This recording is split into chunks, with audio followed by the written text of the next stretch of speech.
જય માતાજી મિત્રો, હું રાજેન્દ્રભાઈ વાળા, અમરેલી, બીએમએસ મહામંત્રી, અમરેલી વિભાગ.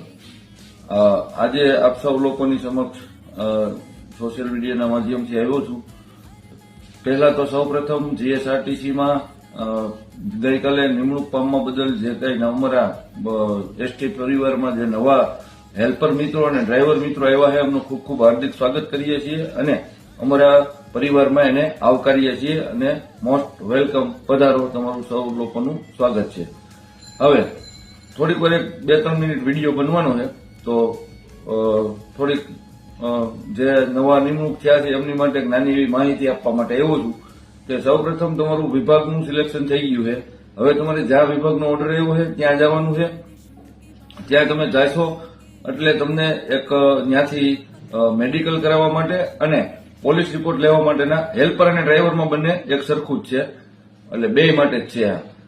એટલે ત્યાંથી તમને એક 2 વસ્તુ આપવામાં આવશે. એ તમારે તમારા તાલુકા પોલીસ સ્ટેશનમાં જઈને પોલીસ રિપોર્ટ લેવાનો છે અને સિવિલ હોસ્પિટલમાં જઈ અને મેડિકલ કરાવવાનું. આ બંને થઈ ગયા પછી તમને ડેપો વાઇઝનું જે મેરિટ બન્યું છે એ પ્રમાણેનું તમને સિલેક્શન આપવામાં આવશે. એટલા માટે ઘણા બધા મને ફોન આવે છે, એવું બધું આવે એટલે મેં કીધું એક વિડીયો બનાવી નાખું આની ઉપર, એટલે આવી પ્રાથમિક માહિતી તમને મળી રહે. પછી તમારો ડેપો સિલેક્ટ થશે, પછીથી જ તમારી સિનિયોરિટી નક્કી થાય. ત્યાં લગી બધાને એક સાથે તમામ વિભાગમાં એક સરખું જ હોય છે, એક સાથે જ થવામાં આવશે.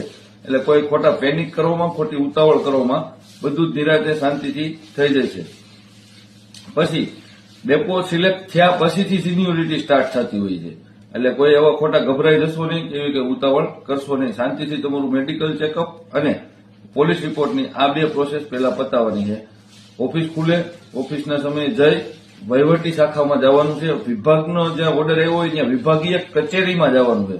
દાખલા તરીકે તમને રાજકોટ વિભાગ આપવામાં આવ્યો છે તો રાજકોટ વિભાગની આપણે વિભાગીય કચેરી ગોંડલ રોડ ઉપર આવવાની છે. વિભાગ બસ સ્ટેન્ડમાં નથી, એટલે ડેપો ઉપર નથી જવાનું. આવા પણ ઘણા બધા મિત્રો ભૂલું કરતા હોય છે, તો એ પણ એક તમને સજેસ્ટ કરી દઉં. બાકી તમારા મનમાં કઈ સવાલ હોય કે પ્રશ્ન હોય તો નીચે કોમેન્ટમાં જણાવજો. હું એનો મને જ્યાં લગી નોલેજ હશે ત્યાં લગી હું તમારી સાથે શેર કરીશ. ભારત માતા કી જય, વંદે માતરમ, અસ્તુ. અને જીએસઆરટીસીને લગતા આવા નવા વિડીયો, માહિતી માટેના વિડીયો તેમજ બીજી માહિતી માટે અમારી આ આઈડીને ફોલો કરી નાખજો, જેથી કરીને તમને બધા જ સમાચારો સમયસર મળતા રહેશે. વંદે માતરમ, અસ્તુ. ભારત માતા કી જય, જય જય ગરવી ગુજરાત.